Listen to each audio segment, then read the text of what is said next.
something really stuck. We did Snowdon about 2 weeks ago, and there's 40 of us. The majority were guys. Some of the guys brought their girlfriends. It was amazing. And on the way up, we were about half an hour from the top of Snowdon, so we were all pretty tired at this point.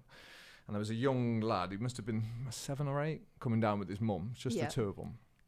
And I said to him, mate, well done, you should be really proud of yourself, like, to get to there. I said, it's not easy. And his mum said, oh, well, we didn't get to the top, he's tired.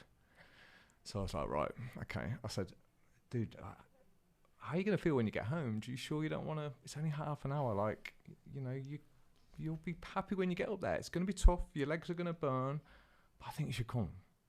And his mum asked him, and she said, like, what do you want to do? And he said, I want to go down. And his mum, being a good mum, went, of course I'll take you down. Let's go home. Now, I think, like, a masculine influence there would have said, listen, son, I know you're tired, but we've got to get you to the top of that mountain because you're going to feel so happy with yourself once you've pushed yourself through that little bit of discomfort. And I wanted to will this young lad up. Because, again, I could see myself then when I was young. Well, I was just going to say, was that about what he wanted or what about you wanted? Yeah, but do you know what you want when you're 7? Or is it about what you need? Because I didn't want to go swimming. I didn't want to go boxing. I didn't want to climb a mountain. So I didn't have to. But I think that's also about the importance of validating experience and teaching our young people that if they're listening... Where's the teaching there? Well, if he was listening to how he was feeling and he was expressing it and his mum was hearing it... Yeah.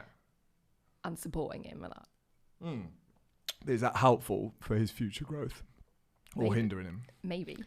See, this is where I really disagree on this one. I think young men need encouraging to push themselves. Most men don't push themselves now. They just don't. They want everything to be comfortable and they don't want to face any adversity or, like we spoke about, these feelings of discomfort. Everyone tries to avoid them. And it's like, well, this is a healthy way of confronting discomfort. It gets you fit, it gets you mentally tough, and you're going to prove to yourself that, oh, I can do it. They're all the skills men are lacking now. All of them. This is what's harmful. I think they work for some people, and I think they work for you, and I think you've developed a really effective toolkit that work for you, and they may well work for lots of people. I have to be careful before I say it's been really effective for me because I don't really know the answer. All I know is, well, it's made my life better, I think. Yeah. I don't know. You can't run a parallel. No, none of us can run a parallel. So I'm very cautious about saying, oh no, my way's been great for me because it's had its, you know, I've almost swung the other way where I've become a little bit too like, boom. And that's my point about the danger of that drive bit. Yeah, it is. But that's where I think the role of parents is so useful. It's like mum should be the one that's maybe a little bit more empathetic. Maybe dad can do the opposite and offer him that mental resilience. So therefore he's got both skills. Most men don't have both skills because they weren't taught them. So because the average man doesn't push himself, the average son doesn't push himself. I see it all the time. It's really sad. It's actually sad because it doesn't make your life any better to live in fear because you're scared to do anything. You're scared of failing, which is the main thing. Like, people are so scared of failing. I get it. But it stops you from doing anything. And then you feel like shit and you don't like your life.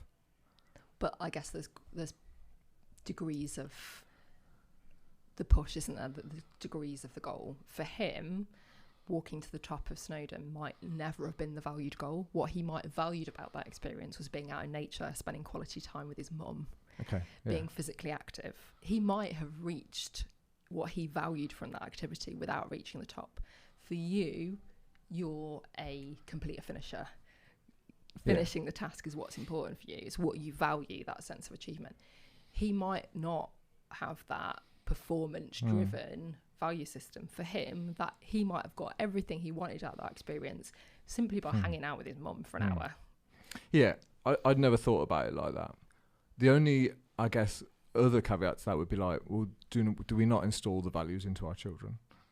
So therefore, could he have not got all those things and the completion by getting to the top? He could have done. I mean, you're right. He might have had the best fucking day ever because he was hanging out with his mum. I don't know the background. He might not have seen his mum or hung out with his mum. I don't know. I just couldn't help but just want to encourage this guy to the top and say, come with me, mate. Come on. You can fucking do this. Yeah.